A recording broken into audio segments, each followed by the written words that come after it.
Today we're gonna start with Unit 3, Semester 4 of SOI BCom MS University.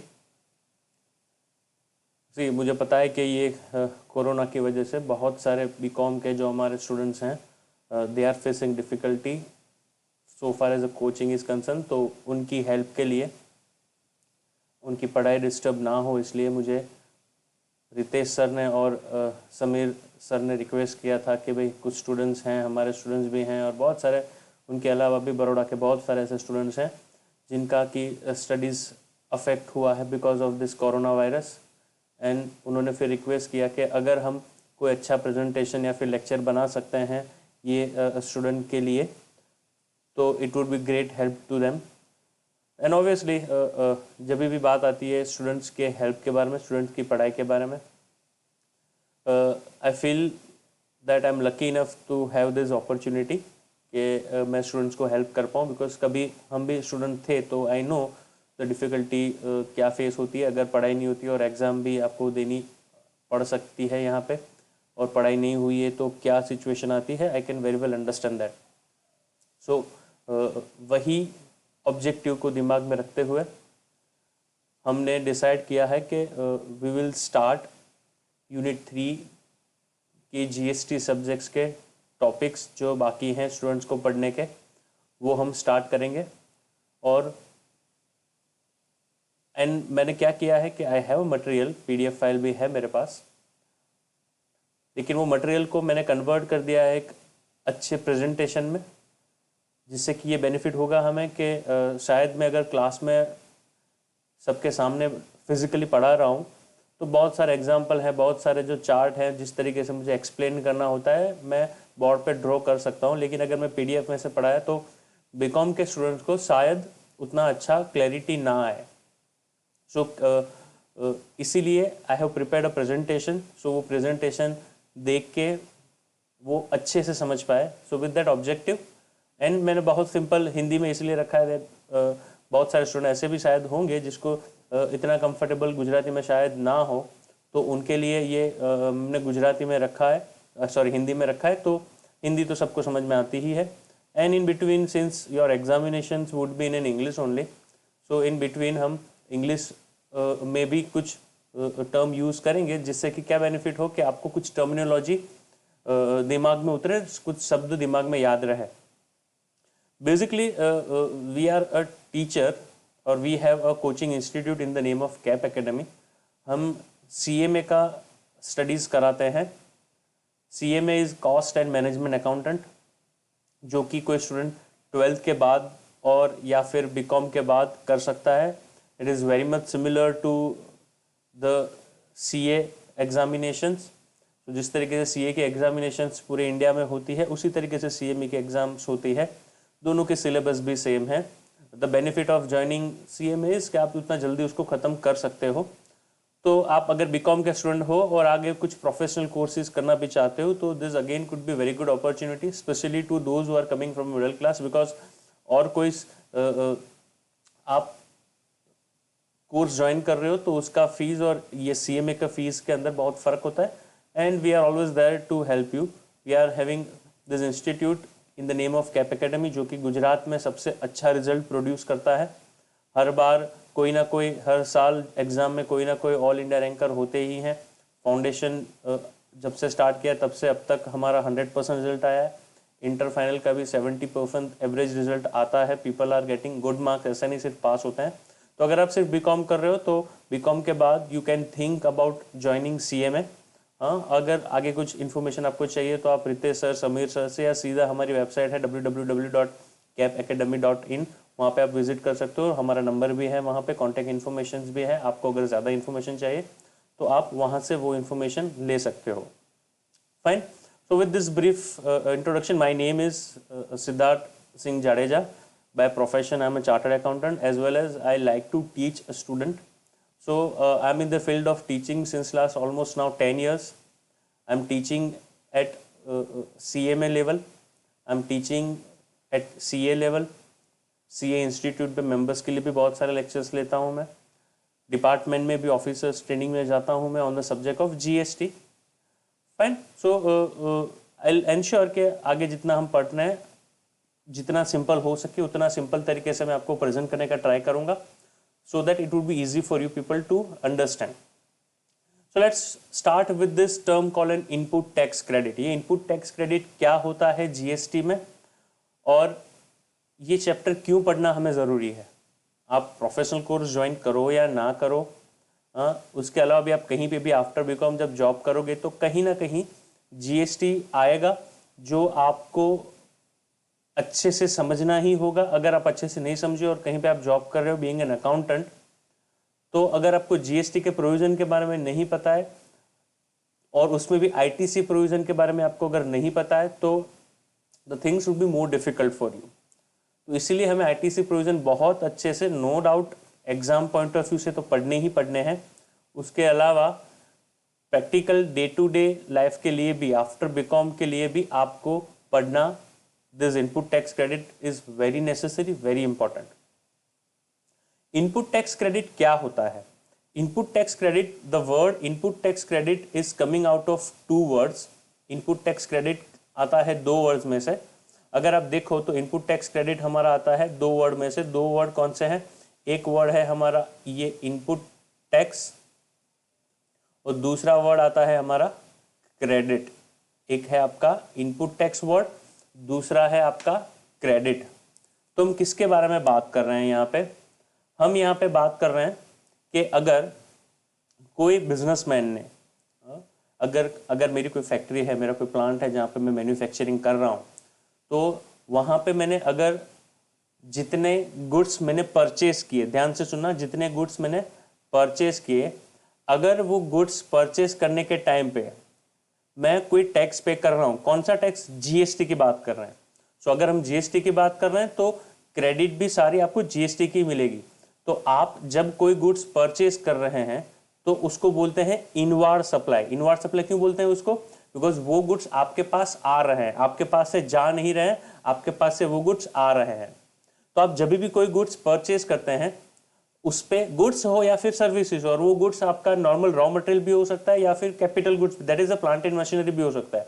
अगर आप कोई भी गुड्स परचेस कर रहे हैं और वो गुड्स परचेस करने पे अगर आप कोई टैक्स जीएसटी पे कर रहे हैं, तो उस टैक्स को, उस जीएसटी को हम बोलते हैं इनपुट टैक्स। वो जीएसटी अमाउंट जो आपने आपके परचेजेस पे पे किया, उसे हम बोलते हैं इनपुट टैक्स। इनपुट टैक्स, और ये जो आपने इनपुट टैक्स पे किया उसकी आपको गवर्नमेंट क्रेडिट देती है, जिसको कि हम बोलते हैं इनपुट टैक्स क्रेडिट, जिसको कि हम बोलते हैं क्या? Input tax credit. तो ये बेसिकली इनपुट टैक्स क्रेडिट कैसा होता है, मैं अगर आपको एकदम सिंपल तरीके से अगर आपको मुझे आपको समझाना है कि इनपुट टैक्स क्रेडिट होता क्या है, बहुत ही आसान तरीके से, बहुत ही सिंप्लीफाइड लैंग्वेज में अगर मुझे आपको एक्सप्लेन करना है कि इनपुट टैक्स क्रेडिट क्या होता है और वो किस तरीके से काम करेगा, तो I will put in this way. Understand? आपका मोबाइल में अगर प्रीपेड बैलेंस, प्रीपेड वाला आपका सिम कार्ड है, कोई भी हो, रिलायंस हो, वोडाफोन हो, आइडिया, कोई भी हो, आप पोस्टपेड कनेक्शन यूज नहीं कर रहे हो, आप क्या कनेक्शन यूज कर रहे हो? आप प्रीपेड कनेक्शन यूज कर रहे हो। सो अगर आप प्रीपेड कनेक्शन यूज कर रहे हो, अगर आप प्रीपेड कनेक्शन यूज कर रहे हो और उसमें आप रिचार्ज कराते हो, अगर आप रिचार्ज कराते हो तो क्या होता है? आपने जैसे ही रिचार्ज करवाया, आपने फॉर एग्जांपल 100 रुपीज दे के आपने रिचार्ज करवाया, तो ये 100 रुपीज का आपका अभी एक्सपेंस नहीं हो गया है। क्यों? क्योंकि ये 100 रुपीज का आपका बैलेंस मिल गया है। सो आपने 100 रुपीज दिए दुकान वाले को और उसके सामने उसने आपके बैलेंस में ऐड कर दी ये 100 रुपीज। तो ये 100 रुपीज अभी एक्सपेंस नहीं हो गए। ये एक्सपेंस कब होंगे? जब आप कॉल करोगे और उसमें से ये 100 रुपीज में से जितना जितना कंज्यूम होता जाएगा, यूटिलाइज होता जाएगा, उतना उतना हम मान सकते हैं कि टू दैट एक्सटेंट ये एक्सपेंस हुआ है। तब तक ये एक्सपेंस हुआ ही नहीं है, तब तक ये एक्सपेंस हुआ ही नहीं है। तो इनपुट टैक्स क्रेडिट भी वही फंक्शन, वही मैकेनिज्म पे काम करती है कि आप जब परचेस करोगे तो आपने क्या पे किया होगा? आपने अपने सप्लायर को गुड्स का वैल्यू पे किया होगा, आपने अपने सप्लायर को गुड्स का वैल्यू पे किया होगा, और उसके साथ साथ उसने जितना टैक्स लगाया है इस पे वो भी आपने पे किया होगा। जीएसटी जितना लगाया वो भी आपने पे किया होगा, और जितना टैक्स आपके सप्लायर ने ये ट्रांजैक्शन पे लगाया है उसकी आपको आईटीसी क्रेडिट मिलेगी एज गुड एज उतनी अमाउंट का आपका रिचार्ज हो गया, और वो बैलेंस आप अपने पास रख सकते हो, और वो बैलेंस को आपका जब आउटपुट टैक्स पेएबल आएगा, आपके सप्लाई पे, आपके सेल्स पे जब टैक्स पे करने को आपकी जरूरत पड़ेगी, तो वो टैक्स पे करने के लिए आप ये आईटीसी का बैलेंस यूटिलाइज कर सकते हो। वो टैक्स पे करने के लिए आप आईटीसी का बैलेंस यूटिलाइज कर सकते हो। समझ में नहीं आया? ठीक है, तो लेट्स ट्राई टू अंडरस्टैंड। आगे बढ़ते हैं। नाउ अंडरस्टैंड, ये है एक ट्रांजैक्शन जो कि हम डिस्कस कर रहे थे, इनपुट टैक्स क्रेडिट क्या होता है। This is a businessman, man in a black is a businessman. तो ये भाई साहब ने क्या किया है, ये बिजनेसमैन ने क्या किया है, उनको अपना बिजनेस करने के लिए तीन चीजों की जरूरत पड़ती है। एक पड़ती है मशीनरी की जरूरत, दूसरा उनको जरूरत पड़ती है रॉ मटेरियल्स की, और तीसरा है सर्विसेज की भी जरूरत उनको पड़ती है, जैसे कि चार्टर्ड अकाउंटेंट्स या फिर आउटसाइड इंजीनियर, कॉस्ट अकाउंटेंट, इन सारे सर्विस प्रोवाइडर्स की भी इनको जरूरत पड़ती है। तो एक बिजनेसमैन बिजनेस करने के लिए क्या करता है, एक बिजनेसमैन बिजनेस करने के लिए plant and machinery that is known as your capital goods खरीद सकता है, वो रॉ मटेरियल खरीद सकता है जिसको कि जीएसटी के टर्म में हम बोलते हैं, इन अ सिंपल टर्म बोलते हैं उसको इनपुट, या फिर वो सर्विसेज खरीद सकता है जिसको कि हम जीएसटी टर्म में बोलते हैं क्या, इनपुट सर्विस, जिसको कि हम जीएसटी टर्म में बोलते हैं क्या, इनपुट सर्विस। तो कोई भी बिजनेसमैन क्या परचेस कर सकता है, वो परचेस कर सकता है कैपिटल गुड्स, या वो रॉ मटेरियल परचेस कर सकता है जिसको कि हम बोलते हैं इनपुट, या वो परचेस कर सकता है इनपुट सर्विसेज, और जितना भी ये परचेस करता है वो सारे परचेज पे वो भाई साहब टैक्स पे करते हैं, वो बोलते हैं GST. So GST is a tax applicable on goods as well as services. तो जब भी ये भाई साहब बिजनेसमैन जो भाई साहब हैं, उन्होंने जब भी कोई परचेस किया है अपने बिजनेस के लिए, ध्यान से सुना, हर एक टर्म जो मैं बोल रहा हूं ना वो आगे जाके बहुत इंपॉर्टेंट होने वाली है। जब भी ये भाई साहब ने परचेस किया है तो वो परचेस कर सकता है मशीनरी का, जिसको कि हम बोलते हैं capital goods. Basically capital goods का डेफिनेशन अगर आप अपने पैम्पलेट में पढ़ोगे, आपके मटेरियल में पढ़ोगे, तो कैपिटल गुड्स क्या होता है, it is very much similar to the definition which we have in an account.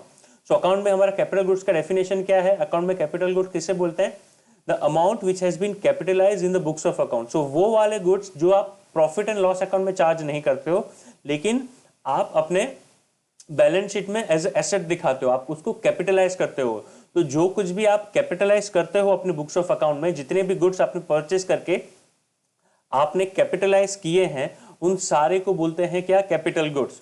तो कैपिटल गुड्स क्या है, एक तो वो है गुड्स जिसको कि कैपिटलाइज किया गया है बुक्स ऑफ अकाउंट में। मतलब क्या है कि आप इसको एक्सपेंस बुक नहीं करोगे, ये अमाउंट का आप एक्सपेंस बुक नहीं करोगे, ये अमाउंट आप अपनी बुक्स में कैपिटलाइज करोगे by way of showing it as an asset in your balance sheet. तो वापिस से थोड़ा समराइज करते हैं कि बिजनेसमैन जो होता है, उसको बिजनेसमैन को बिजनेस करने के लिए खरीदने पड़ते हैं कैपिटल गुड्स या फिर इनपुट सर्विसेज। और जब भी वो ये सारे गुड्स परचेस करता है या फिर सर्विसेज परचेस करता है, तो वो परचेस पे उसको टैक्स पे करना पड़ता है। सो जो कोई भी बंदा उसको सप्लाई कर रहा है, उसने क्या किया होगा, वो भाई साहब ने अगर मशीनरी बेचा है ये बिजनेसमैन को, तो उसने क्या किया होगा, इनवॉइस बनाया है 1 लाख का। अगर फॉर एग्जांपल जीएसटी का रेट 10% है तो 10% जीएसटी चार्ज किया होगा। टोटल इनवॉइस वैल्यू 1,10,000 का होगा। ये बिजनेसमैन उसको 1,10,000 का पेमेंट करेगा। ये 1,10,000 का बिजनेसमैन उसको पेमेंट करेगा। ये भाई साहब क्या करेंगे, 1 लाख रुपए अपने पास रखेंगे और 10,000 रुपए गवर्नमेंट को दे देंगे एज अ जीएसटी।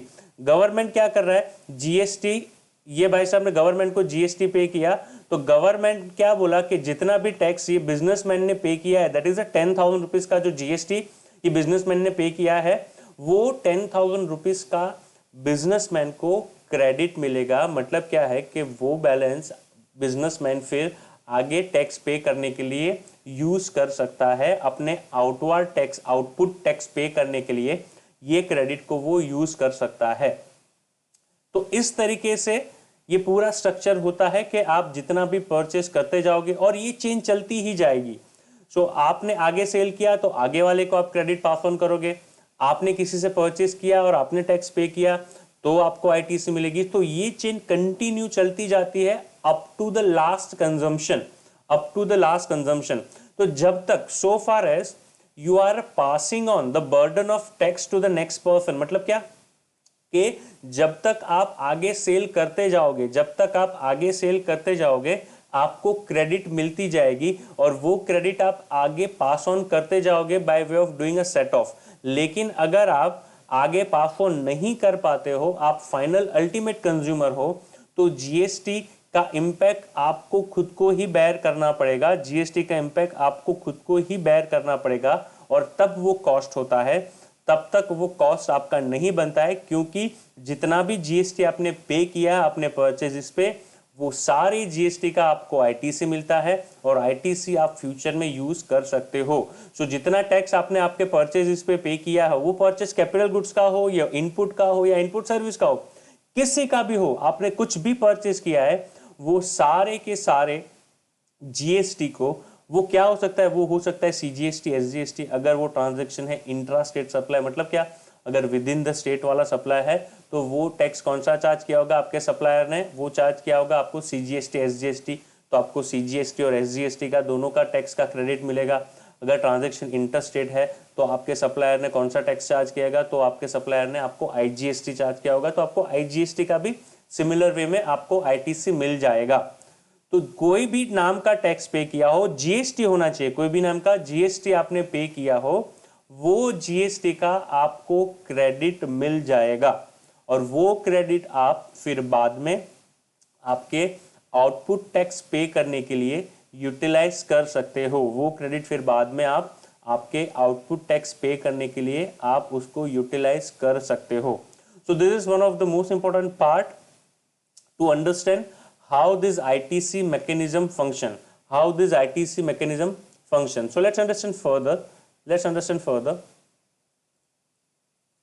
अगर हम आगे जाएं तो बेसिक अंडरस्टैंडिंग हमारा क्या यहाँ पे डेवलप होता है, let's try to understand that basic understanding क्या डेवलप होता है। that such GST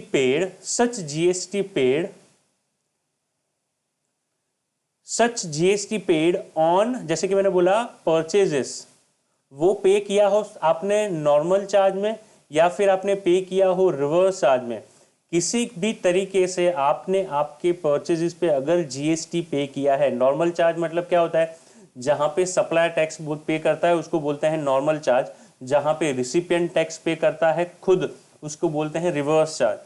तो आपने टैक्स पे किया हो नॉर्मल चार्ज में या फिर आपने टैक्स पे किया हो रिवर्स चार्ज में, आपने आपके परचेजेस पे अगर जीएसटी पे किया है, अगर आपने आपके परचेजेस पे क्या पे किया है, अगर आपने आपके परचेजेस पे जीएसटी पे किया है, तो वो आपके परचेज पे जो जीएसटी पे हुआ है उसे बोलते हैं इनपुट टैक्स। वो जो आपने जीएसटी पे किया आपके परचेजेस पे, उसे क्या बोलते हैं, हम उसे बोलते हैं input tax, input tax. Government क्या करता है, government gives credit of such input tax, government gives credit of such input tax which can be used। तो क्रेडिट को क्या करेंगे हम, जैसे मोबाइल में आपने रिचार्ज करा है तो बैलेंस आ गया, तो बैलेंस का आप क्या कर सकते हो, बैलेंस आप फोन करने के लिए यूटिलाइज कर सकते हो, बैलेंस आप एसएमएस फ्री कराने हैं तो उसके लिए आप रिचार्ज यूटिलाइज कर सकते हो, वो बैलेंस को आप इंटरनेट का आपको प्लान एक्टिवेट कराना है तो उसके लिए भी आप उसको यूज कर सकते हो। तो जैसे आपका बैलेंस आ गया और आप बैलेंस मल्टीपल पर्पस के लिए आप जैसे यूटिलाइज कर सकते हो, उसी तरीके से ये जो आपने टैक्स पे किया है आपके परचेजेस पे, वो टैक्स का क्रेडिट आप अलग अलग पर्पस के लिए यूटिलाइज कर सकते हो। और वो पर्पस कौन सा है, it can be use for making a payment of GST payable on your outward supply. तो ध्यान से समझो यहाँ पे, this is very important to understand. Next slide में मैंने इसका एग्जांपल भी रखा हुआ है, लेकिन यहाँ पे प्लीज ट्राई टू अंडरस्टैंड कि क्या हो रहा है। आपने जितने भी टैक्स पे किए हैं आपके परचेजेस पे, आपने जितने भी टैक्स पे किए हैं आपके परचेजेस पे, वो टैक्स का पैसा अगर वो टैक्स का पैसा अगर आप यूज करना चाहते हो, क्योंकि आपको क्रेडिट तो मिल गई है, तो वो क्रेडिट अगर आप यूज करना चाहते हो तो वो क्रेडिट आप कहाँ पे यूज कर सकते हो? सो आपने परचेज किया, उस पर आपने कोई टैक्स पे किया, तो टैक्स का पैसा आप अगर यूज करना चाहते हो तो आप कहाँ यूज कर सकते हो? क्योंकि आपने परचेज पे तो टैक्स पे कर दिया, आप दूसरी जगह पे कहाँ पे करना है? सो बिजनेसमैन को ना 2 बार टैक्स पे करना पड़ता है। एक तो वो परचेस करता है तब उसको टैक्स पे करना आता है, और एक बार जब वो सेल करता है तब वो टैक्स पे कर सकता है। तो जितना भी टैक्स उसने अपने परचेज पे किया है, वो टैक्स का जिसका उसको आईटीसी मिला है, वो यूज कर सकता है। कब वो यूज कर सकता है? For making a payment of his outward supply, for a purpose of making a payment of his outward supply. So outward supply के पेमेंट के लिए वो ये आईटीसी का बैलेंस यूटिलाइज कर सकता है। For making a payment of outward tax, he can utilize the amount of this ITC. He can utilize the amount of this ITC. So इसका बहुत अच्छे से ध्यान देना। मैंने नेक्स्ट में have tried to explain कि किस तरीके से काम होता है। So let's try to understand कि एक्चुअली ये किस तरीके से काम करता है। So everyone please pay attention. यहाँ पे मैंने इसको एग्जांपल पॉइंट ऑफ व्यू से रखा हुआ है। सो अगर आप शांति से समझोगे तो आपको यहाँ पे समझ में आएगा कि ये काम किस तरीके से करता है, that we would be able to understand. वापिस से वही वाला जो पहले स्लाइड में था, वही वाला एग्जाम्पल यहाँ पे रखा हुआ है मैंने। क्या कर रहा है? बिजनेसमैन है, वो बिजनेसमैन ने टैक्स पे किया है। वो बिजनेसमैन का नाम यहाँ पे दिया हुआ है हमने, mister A, who is doing a business. वो भाई साहब ने क्या परचेज किया है? जैसे हमारे पहले एग्जांपल में था ना कि वो भाई साहब ने कैपिटल गुड्स परचेज किए हैं, और वो कैपिटल गुड्स जो उसने परचेज किए हैं उस पे परचेज पे उन्होंने टैक्स पे किया है, जीएसटी पे किया है 30,000 का। तो ये हुआ उसका इनपुट टैक्स। उसने सिर्फ कैपिटल गुड्स परचेज नहीं किए, कैपिटल गुड्स के अलावा उन्होंने इनपुट भी परचेज किए हैं जो है अब उसके रॉ मटेरियल, तो उसने रॉ मटेरियल भी परचेज किए हैं, और वो रॉ मटेरियल पे उसने कितना टैक्स पे किया है? वो रॉ मटेरियल पे उन्होंने टैक्स पे किया है 40,000 रुपीज का उन्होंने टैक्स पे किया है। तो वो भी बनेगा उसका input tax. Not just that, उन्होंने इनपुट सर्विसेज भी परचेज की है, जिसपे उन्होंने टैक्स पे किया है, जीएसटी पे किया है 10,000 का। सो बेसिकली अगर हम देखने जाए तो in totality this mister A has purchase capital goods, has purchase input services के जिन तीनों पे उन्होंने जीएसटी का अपने परचेज पे जीएसटी का पेमेंट किया है 30,000, 40,000 एंड 10,000। सो इन तीनों का अगर टोटल करें हम तो होता है 80,000। सो इन शॉर्ट अगर हमें समरी बनानी है, अगर हमें समझना है, तो मिस्टर ए ने अपने परचेज पे टोटल कितना टैक्स पे किया है? मिस्टर ए ने अपने परचेज पे टोटल 80,000 का जीएसटी पे किया है। मिस्टर ए ने अपने टोटल परचेज पे 80,000 का जीएसटी पे किया है। So businessman has paid total input tax of rupees 80,000, total input tax of 80,000 which is known as input tax, जिसका कि उसको क्रेडिट मिलेगा। ये 80,000 का मिस्टर ए को क्रेडिट मिलेगा। तो यहां पे हमें वापस से वो समझना पड़ेगा कि ये क्रेडिट वो कैसे यूटिलाइज कर सकते हैं, वो भी हमें यहां बहुत अच्छे से समझना पड़ेगा। So let's go to the next slide so that we can understand ये क्रेडिट का कैसे यूटिलाइजेशन हो सकता है। तो ये है एग्जांपल जहां पे हम वापस से अंडरस्टैंड करने का ट्राई करेंगे कि ये क्रेडिट का बैलेंस वो कैसे यूटिलाइज कर सकते हैं, that is what we are going to understand here. So please pay attention what is happening here. Mister A जो हमने आगे डिस्कस किया था, वो मिस्टर ए ने क्या किया है? मिस्टर ए ने परचेजेस किए थे, आगे वाली स्लाइड में आया था हमारे, परचेजेस किए थे, और वो परचेजेस पे उन्होंने टोटल टैक्स पे किया था 80,000 में।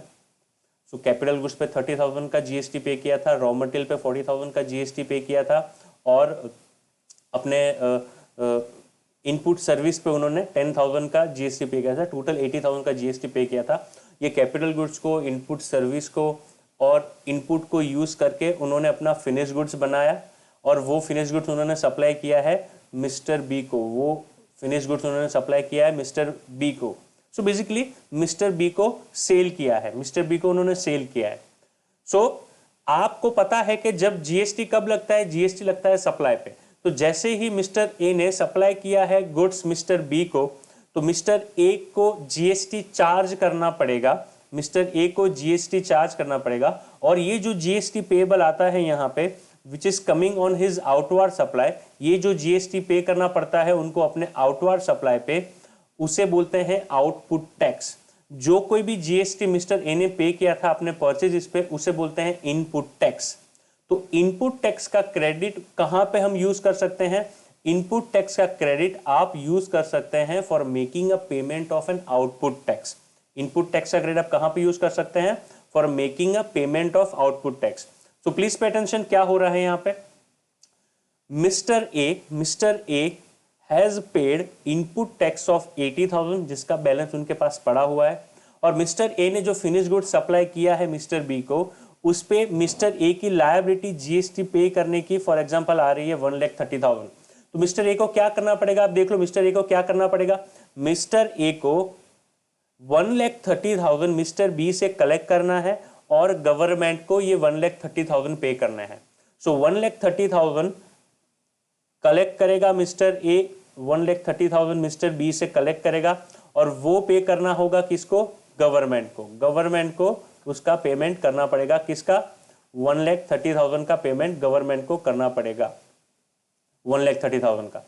जहां पे क्रेडिट यूटिलाइजेशन आता है, क्रेडिट यूटिलाइजेशन कैसे करना है कि गवर्नमेंट को पता है कि 1,30,000 रुपए, 1,30,000 रुपीज मिस्टर ए को पे करने हैं, लेकिन मिस्टर ए ने क्या बोला कि I have a credit of 80,000, input tax credit पड़ा है मेरे पास, कितना? 80,000। तो मैं उसका करूंगा सेट ऑफ। 1,30,000 कैश में गवर्नमेंट को पे नहीं करूंगा। 1,30,000 पे करने के लिए वो क्या करेंगे? 1,30,000 का पेमेंट करने के लिए मिस्टर ए क्या करेंगे? उनके पास पहले जितना भी आईटीसी का बैलेंस पड़ा है, उनके पास जितना भी आईटीसी का बैलेंस पड़ा है, वो आईटीसी का बैलेंस वो यूटिलाइज करेंगे for making a payment of output tax, for making a payment of output tax. और बाकी जितना रुपया बचता है, सो 50,000 का क्रेडिट कम है उनके पास, तो बाकी का 50,000 ही सिर्फ वो कैश में पे करेंगे, सारी अमाउंट वो कैश में पे नहीं करेंगे। 1,30,000 पे करना था गवर्नमेंट को कैश में, लेकिन क्योंकि उनके पास आईटीसी का बैलेंस पड़ा था, तो ये 1,30,000 वो कैश में पे नहीं करेंगे, वो सिर्फ पे करेंगे only 50,000 in a cash, only 50,000 in a cash.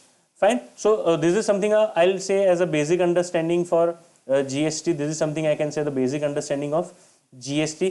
आगे अब ये क्रेडिट, जैसे कि मैंने बोल दिया कि आपको क्रेडिट तो मिलेगा, आपको credit, no doubt about it कि आपको क्रेडिट मिलेगा, लेकिन ये क्रेडिट लेने के कुछ कंडीशंस हैं।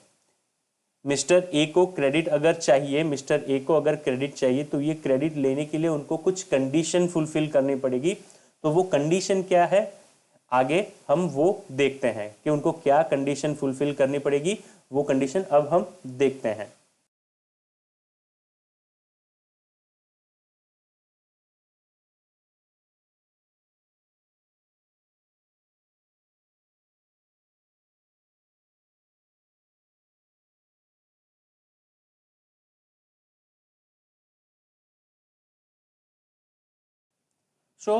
जैसे कि मैंने बोला कि अगर मिस्टर ए को आईटीसी अवेल करनी है तो उन्हें कुछ बेसिक कंडीशन फुलफिल करनी होगी। तो क्या होगी वो बेसिक कंडीशंस के जो कि मिस्टर ए को फुलफिल करनी होगी? Let's go on a next slide to understand कि क्या कंडीशन फुलफिल करनी होती है for the purpose of availment of ITC.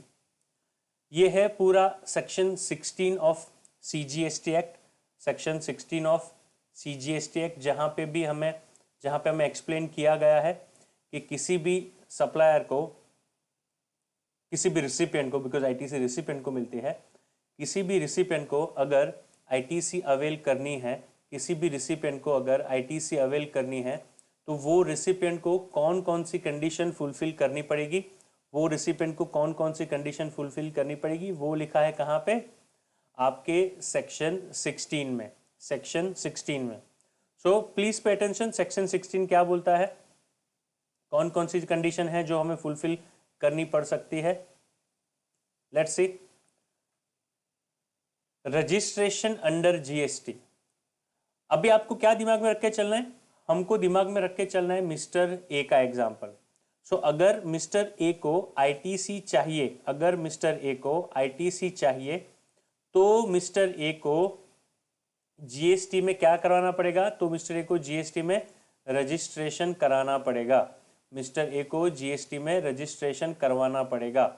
अगर मिस्टर ए जीएसटी में रजिस्ट्रेशन नहीं करा रहे हैं, अगर मिस्टर ए जीएसटी में रजिस्टर्ड नहीं है तो उनको अपने परचेज पे आईटीसी क्रेडिट नहीं मिलेगा, इनपुट टैक्स क्रेडिट नहीं मिलेगा।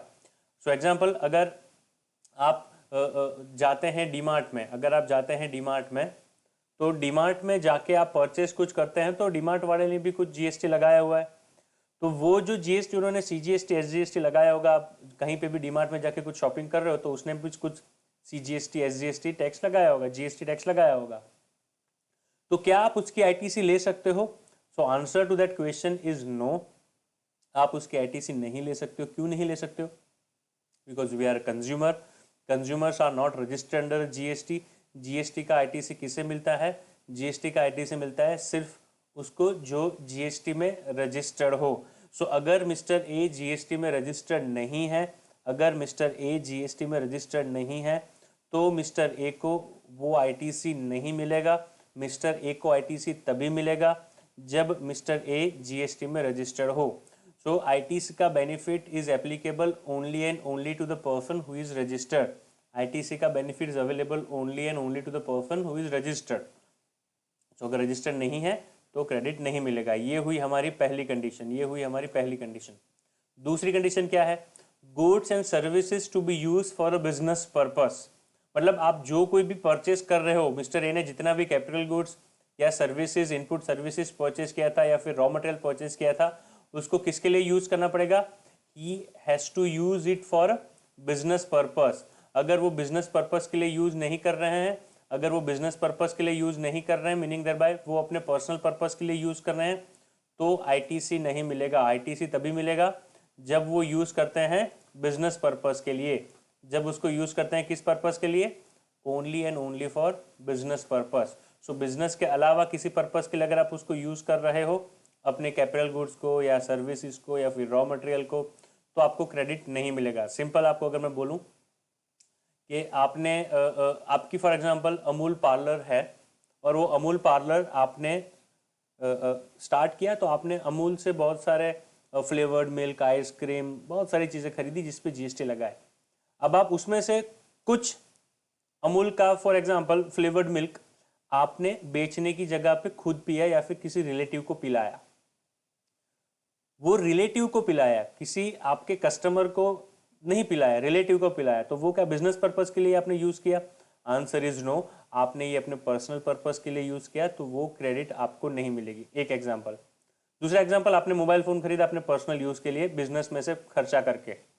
मोबाइल फोन आपने खरीदा है आपका बिजनेस के नाम पे, लेकिन आप उसको यूज कर रहे हो अपने पर्सनल पर्पस के लिए, तो क्या आपको उसका क्रेडिट मिलेगा? मतलब, या फिर एग्जांपल ले लो, आपने टेलीविजन खरीदा अपने घर के लिए, पेमेंट किया आपके बिजनेस में से और आपने बोला कि मुझे ये टेलीविजन का क्रेडिट चाहिए। अब ये टेलीविजन आपके घर पे लगा है, आपके पर्सनल पर्पस के लिए है, ये आपके बिजनेस पर्पस के लिए नहीं है, तो ऑब्वियस सी चीज है कि इस पे आपको आईटीसी नहीं मिलेगा। आईटीसी आपको सिर्फ मिलेगा किस पे?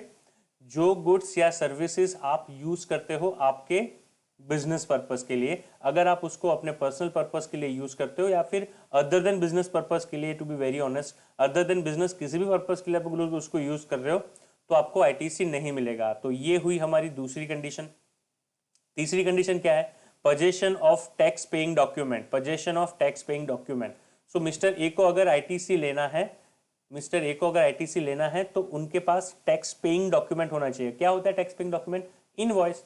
सो मिस्टर ए को अपने पास इनवॉइस होना चाहिए। अगर इनवॉइस नहीं है उनके पास, अगर उनके पास इनवॉइस नहीं है तो वापिस से क्रेडिट नहीं मिलेगा। इनवॉइस है तो ही क्रेडिट मिलेगा। सो जो बंदा क्रेडिट क्लेम करना चाहता है वो बंदे को एंश्योर करना है कि उसके पास वो इनवॉइस का कॉपी उसको संभाल के रखना है अपने पास, क्योंकि जब भी ऑफिसर आएंगे तो ये इनवॉइस का कॉपी फिर उसको दिखा सकते हैं। So that is your duty paying document कि आपको इनवॉइस अपने पास रखना है। The third, so this is the third point. Fourth, receipt of goods और services except in case of bill to ship to model. आगे मैंने एक्सप्लेन किया है क्या है ये bill to ship to model, लेकिन अभी सिर्फ ध्यान दो that receipt of goods and services मतलब क्या कि जिसपे वो क्रेडिट क्लेम कर रहा है, जो कुछ भी उसने खरीदा, क्या खरीदा हो सकता है? कैपिटल गुड्स या फिर इनपुट सर्विसेज। जो कुछ भी उसने खरीदा वो उसे एक्चुअली मिला होना चाहिए, फिजिकली उसके पास होना चाहिए। अगर उसके पास नहीं है, अगर उसके पास नहीं है तो वापिस से ITC benefit is not available. So he must have received this goods और services except in case of bill to ship to. आगे मैंने एग्जांपल लिया हुआ है by way of chart, I will explain कि bill to ship to model में क्या होगा। अगर आपके पास यहाँ पे अभी आपको सिर्फ उतना समझना है कि अगर आपके पास सिर्फ इनवॉइस आता है, गुड्स नहीं आता है, तो आप क्रेडिट क्लेम नहीं कर सकते हो। तो अगर आपको मैं एग्जांपल दूं कि मिस्टर ए ने जो आगे कैपिटल गुड्स खरीदा था जिसपे आईटीसी थी 30,000 की, तो जिससे उन्होंने ये कैपिटल गुड्स खरीदा उसने क्या किया, इनवॉइस तो मेल कर दिया, तो इनवॉइस तो मेल पे आ गया, इनवॉइस आ गया, तो क्या ये इनवॉइस के बेस पे वो आईटीसी ले सकते हैं? आंसर इज नो, क्योंकि कैपिटल गुड्स अभी नहीं पहुंचा है उसके प्रीमाइसेस में। कैपिटल गुड्स कब पहुंचेगा? कैपिटल गुड्स जब पहुंचेगा तब इस पे आईटीसी क्लेम कर सकते हैं। तो ये जो सेक्शन 16 की जो कंडीशन है ना, वो सारी कंपलसरी है, तो सारी कंडीशन फुलफिल करनी है। अगर सेक्शन 16 की अगर एक कंडीशन भी फुलफिल नहीं हो रही, एक कंडीशन अगर सिर्फ फुलफिल नहीं हो रही ना, तो भी आईटीसी बेनिफिट पूरा चला जाएगा। तो यहाँ पे ये बहुत ध्यान देना कि सेक्शन 16 की सारी कंडीशन कंपलसरी है। ऐसा नहीं कि इनमें से कोई भी कंडीशन एक आधी फुलफिल होगी ना तो चलेगा, मतलब इनवॉइस मिल गया ना ठीक है तो हम क्रेडिट ले सकते हैं, ऐसा नहीं है। ये सारी कंडीशन सेक्शन 16 की कंपलसरी कंडीशन है। तो अगर किसी रजिस्टर्ड पर्सन को आईटीसी क्लेम करना है तो उसको एंश्योर करना है कि ये सारी की सारी कंडीशन फुलफिल कर रहे हैं। अगर इसमें से एक भी कंडीशन फुलफिल नहीं हुई तो ITC benefit is gone, then the ITC is not available. So please pay attention. What again further, let's try to understand the receipt of goods or services. He must have received. तो जैसे मैंने अभी बोला ना कि सिर्फ आपके पास invoice आया है, गुड्स नहीं आया है, तो क्या आप ITC क्लेम कर सकते हो उस पर? तो आंसर इज नो। आप ITC सिर्फ किस पे क्लेम कर सकते हो? जहां पे आपको गुड्स या सर्विसेज मिले हैं। अगर आपको गुड्स या सर्विसेज नहीं मिले हैं तो आप ITC क्लेम नहीं कर सकते हो। That is very clear. आगे बढ़ते हैं। Tax levied on the supply actually paid to the government. Now this is very important, paid to the government. हाँ, ये बहुत ही भयंकर कंडीशन है। ये क्या बोल रहा है कि मिस्टर ए ने जो कैपिटल गुड्स, रॉ मटेरियल या इनपुट सर्विसेज खरीदी, उस पर जो टैक्स था 30,000, 40,000, 10,000 वाला, वो टैक्स मिस्टर ए ने तो अपने सप्लायर को पे कर दिया। अगर वो सप्लायर गवर्नमेंट को ये टैक्स का पैसा नहीं पे कर रहा है जिससे गुड्स खरीदा है, हमने क्या किया, हम डीमार्ट में गए या फिर किसी दुकान में जाके हमने कोई गुड्स खरीदा, हमने अपनी ऑफिस के लिए एयर कंडीशन खरीदा, ऑफिस के लिए खरीदा है, हाँ क्रेडिट मिलेगा बिकॉज आपने बिजनेस पर्पज के लिए खरीदा है, आप रजिस्टर्ड पर्सन हो, आपके पास एसी भी आ गया, आपके पास इनवॉइस भी आ गया। लेकिन जिससे आपने ये एयर कंडीशन खरीदा है वो भाई साहब ने क्या किया, वो भाई साहब ने टैक्स का पैसा आपसे कलेक्ट किया, टैक्स का पैसा आपसे कलेक्ट कर लिया, लेकिन वो टैक्स का पैसा आगे गवर्नमेंट को पे नहीं किया उसने। अभी जब तक गवर्नमेंट का पे नहीं करेंगे तो गवर्नमेंट आपको आईटीसी कैसे दे पाएगी? सो अगर कोई टैक्स का पैसा है जो कि गवर्नमेंट को नहीं मिलता है, अगर कोई टैक्स का पैसा गवर्नमेंट को नहीं मिलता है तो वो क्रेडिट भी गवर्नमेंट आपको नहीं देगी। तो आपको ये एंश्योर करना पड़ेगा कि आप जिससे भी गुड्स या सर्विसेज खरीद रहे हो उसने गवर्नमेंट को ये टैक्स का पैसा दे दिया है, क्योंकि अगर गवर्नमेंट को ये टैक्स का पैसा नहीं मिला है तो आपको आईटीसी नहीं मिलेगी। आपको आईटीसी क्लेम करने के लिए एंश्योर करना है कि आपके सप्लायर ने गवर्नमेंट को ये टैक्स का पैसा भर दिया है। So that is another condition. ये था रिसिप्ट वाला, ये था हमारा the tax levied on supply should actually paid to the government. Then the filing of return. आप आईटीसी जो जीएसटी में क्लेम करते हो वो एक ही तरीके से आप कर सकते हो, bye way of filing of return. तो अगर किसी सप्लायर ने, किसी रजिस्टर्ड पर्सन ने रिटर्न फाइल नहीं किया है तो आईटीसी वो बेनिफिट क्लेम कर ही नहीं सकता है। So filing of return is a mandatory condition. Return file करना मैंडेटरी है। अगर आप रिटर्न फाइल नहीं करते हो तो भी आपको आईटीसी नहीं मिलेगा। सो टैक्स आप देख लो कितनी सारी कंडीशन है कि एक, सबसे पहले तो आप रजिस्टर होने चाहिए क्रेडिट लेने के लिए। दूसरा, आप ये गुड्स और सर्विसेज परचेज कर रहे हो उसको किसके लिए आप यूज़ करोगे? सिर्फ बिजनेस पर्पस के लिए। अदर देन बिजनेस पर्पस मतलब क्या, पर्सनल पर्पस के लिए अगर आपने उसको यूज़ किया तो भी आईटीसी नहीं मिलेगी। आपके पास ड्यूटी पेइंग डॉक्यूमेंट होना चाहिए, दैट इज आपके पास इनवॉइस होना चाहिए। बेसिकली आपको गुड्स या सर्विसेज मिले हुए होने चाहिए, हाँ वो टैक्स का पैसा गवर्नमेंट को पे किया होना चाहिए और रिटर्न आपने फाइल किया होना चाहिए। अगर आप रिटर्न फाइल नहीं कर रहे हो तो भी आपको आईटीसी नहीं मिलेगी। ये है goods received in lots. Lots मतलब क्या? Just take an example of windmill, पवन चक्की। पवन चक्की के केस में क्या होता है, आपने देखा होगा बहुत बार, आप जब हाईवे पे ट्रैवल कर रहे हो, बस में बैठे हो या फिर ट्रैवल कर रहे हो कहीं पे भी, आपने देखा होगा कि रोड पे ये विंड मिल के जो पार्ट होते हैं, पवन चक्की के जो पार्ट होते हैं, तो पूरी पवन चक्की, पूरा विंड मिल एक ट्रक में नहीं जाता है। हाँ, उसका एक विंग एक ट्रक में होगा, ऐसे 3 विंग हैं तो 3 अलग ट्रक तो सिर्फ विंग के होंगे। फिर उसका जो बेसिक पिलर है वो पिलर भी 2-3 पार्ट में ट्रक में आ रहा होगा। सो ये पूरा एक विंड मिल अलग अलग टुकड़ों में आता है। उतना बड़ा मशीनरी है कि एक ट्रक में वो उसको लेके जाना is not possible. So this goods are received in a lots in a part. तो ये केस में ये सिंपलेस्ट एग्जांपल है जिससे कि आप समझ सकते हो। अगर आपको गुड्स मिल रहा है पार्ट में, आपने अगर विंडमिल खरीदा है, फॉर एग्जांपल आपने सुजलॉन को ऑर्डर दिया, आपको अपने फार्म में विंडमिल लगाना था, तो आपने सुजलॉन को ऑर्डर दिया कि हमें एक विंडमिल बना के दो, विंडमिल सुजलॉन ने बना के दिया। तो विंडमिल का इनवॉइस तो एक ही रहेगा। सुजलॉन ने जो आपको इनवॉइस दिया वो तो किसका होगा, पूरी पवन चक्की का होगा, पूरे विंडमिल का होगा। लेकिन इनवॉइस आपके पास आ गया, अभी वो इनवॉइस का कॉपी पहले ट्रक वाला जो आपके पास पहुंच गया ना, उसके पास तो इनवॉइस का कॉपी था। लेकिन एक विंडमिल आता है 6 ट्रक में, आपको तो अभी पहला ही ट्रक मिला है, पूरा विंडमिल आपको मिला है क्या? पूरा विंडमिल तो नहीं मिला है। पूरा विंडमिल जब आपको मिल जाएगा तो आप पहले ट्रक के आने पे आईटीसी नहीं ले सकते हो। If you are receiving in a part or you are receiving in a lot, ये सिंपल अंडरस्टैंडिंग के लिए, लॉट के बहुत सारे दूसरे एग्जांपल भी हैं, लेकिन इससे आपको अच्छे से समझ में आएगा कि अगर आपको पार्ट्स में गुड्स मिल रहे हैं, अगर आपको गुड्स पार्ट में मिल रहे हैं, लॉट में मिल रहे हैं, तो आईटीसी आप कब क्लेम कर सकते हो?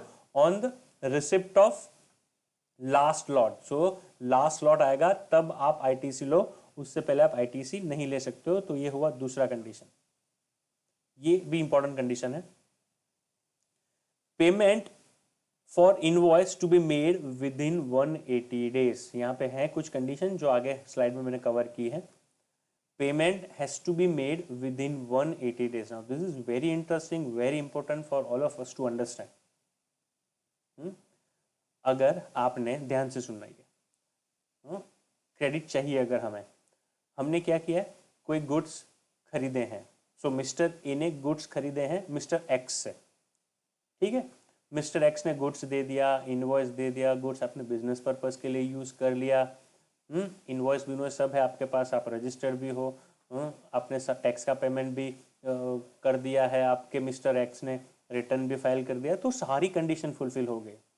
एक ही सिर्फ कंडीशन फुलफिल नहीं हुई, वो क्या है कि आप जब भी आईटीसी क्लेम करते हो तो आपको एंश्योर करना है कि आपने जिससे गुड्स खरीदे हैं उसको आप टैक्स का पेमेंट, टैक्स का नहीं, पूरे इनवॉइस विथ टैक्स का पेमेंट आप करते हो इन 180 डेज। इन 180 डेज ध्यान से वापस से सुनो।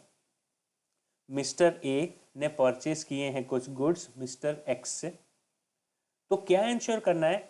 अभी मिस्टर एक्स ने इनवॉइस दिया था, गुड्स की वैल्यू थी 1 लाख रुपया, उस पर जीएसटी 10% फॉर सिंप्लिसिटी अगर हम एज्यूम करते हैं तो 10,000 जीएसटी था, टोटल अमाउंट आता था 1,10,000 का।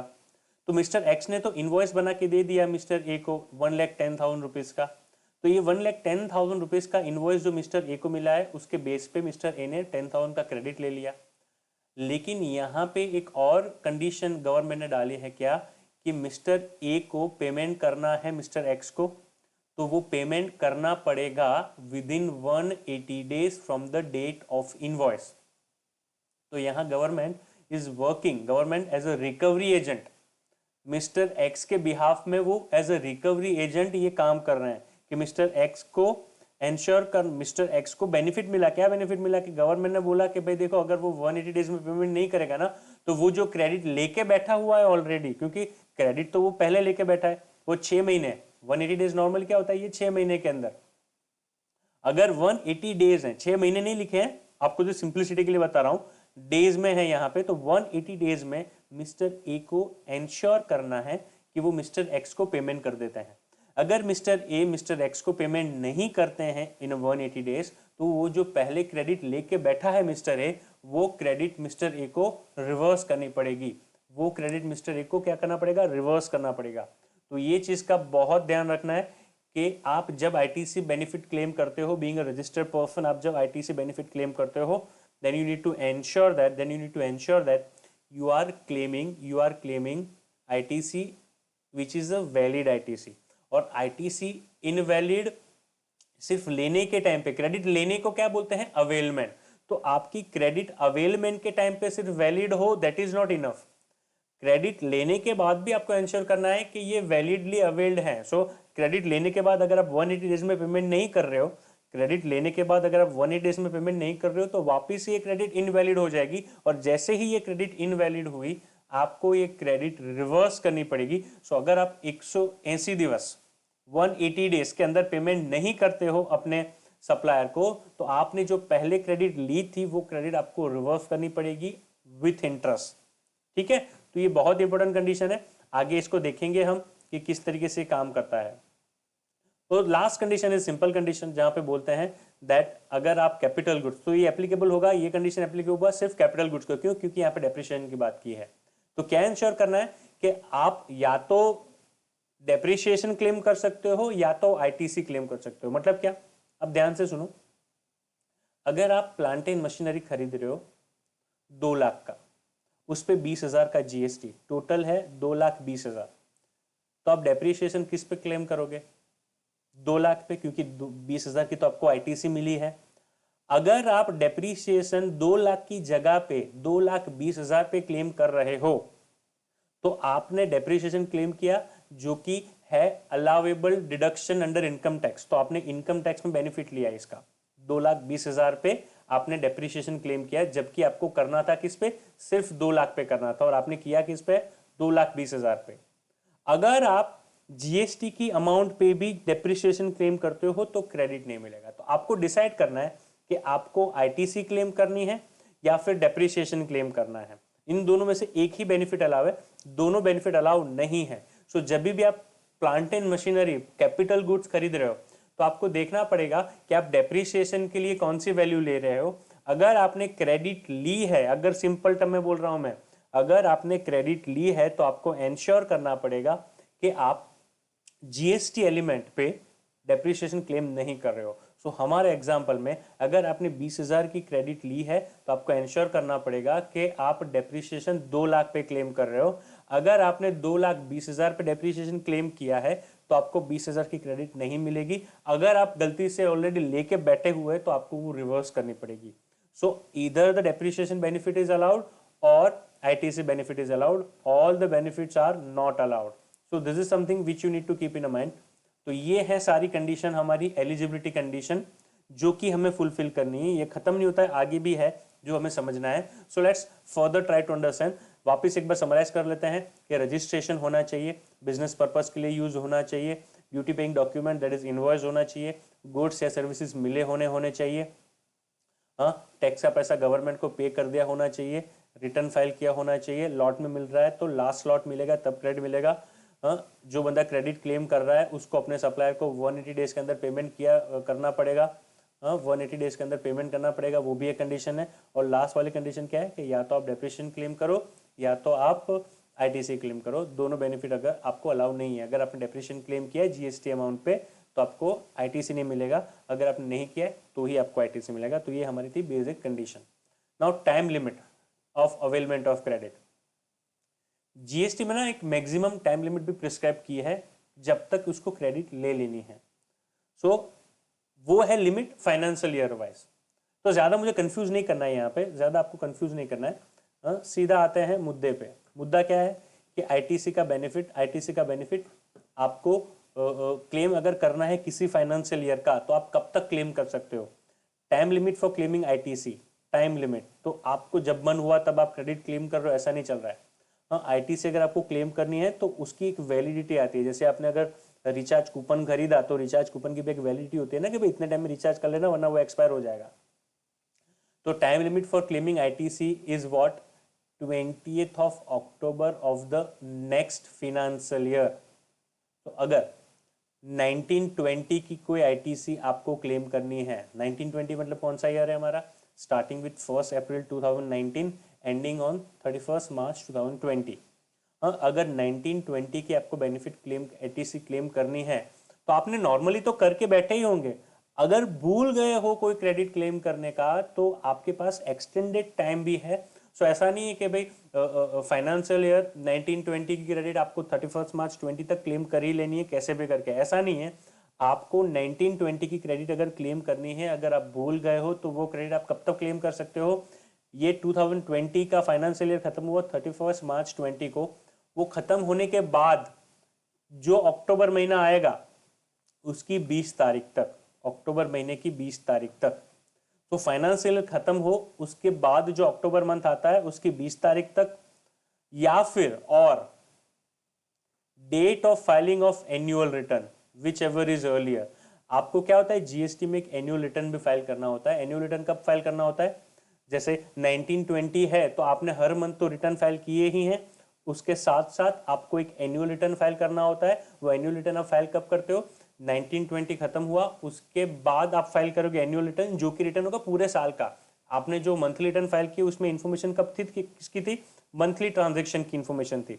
एनुअल रिटर्न में अभी इंफॉर्मेशन क्या होगी, जो आपने जो मंथली रिटर्न फाइल किया उसको कंसोलिडेट करके एक साल का रिटर्न अपने फाइल करना है। अभी जैसे हम इनकम टैक्स में रिटर्न फाइल करते हैं वो सीधा एक साल का होता है, वहां पे monthly income tax return file नहीं करते हैं। इनकम टैक्स में जो रिटर्न फाइल करते हैं वो कैसे होता है, साल में एक ही बार करते हैं। जैसे जीएसटी में जो रिटर्न फाइल करते हैं वो मंथली फाइल करते हैं, लेकिन मंथली फाइल करने के बाद भी साल खत्म होने पर एक और रिटर्न फाइल करना पड़ेगा जिसको कि हम बोलते हैं एनुअल रिटर्न, और उसका टाइम लिमिट है 31 December of the next year. So financial year 1920 है तो उसका एनुअल रिटर्न कब तक फाइल करना है, उसका एनुअल रिटर्न फाइल करना है 31 दिसंबर 2020 तक। तो विच एवर इज अर्लियर तो क्या हो गया ना, 31 दिसंबर 2020 एक है, एक डेट कौन सी है 31 दिसंबर 2020, और दूसरी डेट कौन सी है अक्टूबर 2020, 20 अक्टूबर। 20 अक्टूबर क्या है बेसिकली, ये है due date of filing of return for September. तो सितंबर का जो मंथली रिटर्न आप फाइल करोगे उसका ड्यू डेट होता है 20 ऑफ अक्टूबर। तो ये 20 अक्टूबर ऐसे दिमाग में आया ये डेट और डाल दिया, ऐसा नहीं है।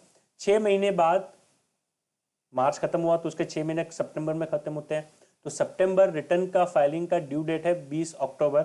सो 20 अक्टूबर या 31 December whichever is earlier, that is your 20th of October. लेकिन अगर आपने एनुअल रिटर्न फाइल किया 20 अक्टूबर से भी पहले, आपको फाइल करना था 31 दिसंबर तक, लेकिन आप बहुत कंप्लायंट हो, आपने क्या किया 20 अक्टूबर से भी पहले फाइल कर दिया आपका एनुअल रिटर्न, तो विच एवर इज अर्लियर के हिसाब से फिर date of filing of annual return तक ही आप आईटीसी क्लेम कर सकते हो, उसके बाद क्लेम नहीं कर सकते हो। तो ये चीज़ का बहुत अच्छे से ध्यान रखना कि time limit of ITC is 20th October of the next year, या फिर date of filing of annual return whichever is earlier, whichever is earlier. और एक्सेप्शन क्या है, एक एक्सेप्शन है कि this is not applicable for reavailment of credit. So अगर आपने क्रेडिट ली है, ऑलरेडी ले ली है, फिर रिवर्स की थी, जैसे एग्जांपल आपको बताऊं मैं, आपको आपके सप्लायर को 180 डेज के अंदर पेमेंट करना था, आपने पेमेंट नहीं किया, आप पहले क्रेडिट लेके बैठे हो, आपको 180 डेज के अंदर सप्लायर को पेमेंट करना था, आपने पेमेंट नहीं किया, तो क्या होगा, जैसे ही 180 डेज खत्म होंगे तो आपको ये क्रेडिट रिवर्स करनी पड़ेगी, क्योंकि आपने अपने सप्लायर को 180 डेज के अंदर पेमेंट नहीं किया है, तो आपने क्रेडिट रिवर्स की। उसके बाद आपने पेमेंट किया उसको, तो वो आईटीसी बेनिफिट चला गया क्या, नहीं, आप वापस से वो आईटीसी बेनिफिट क्लेम कर सकते हो।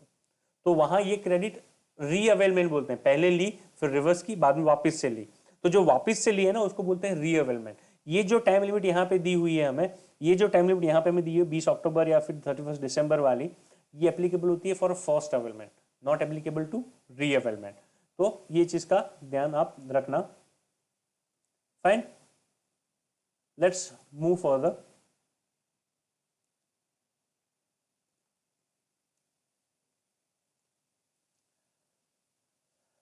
ये है एक इंपॉर्टेंट पॉइंट जो कि हमें ध्यान रखना है, लेकिन मुझे लगता है आज का लेक्चर वैसे भी बहुत लंबा हो चुका है, तो for a time being we are stopping here for the day.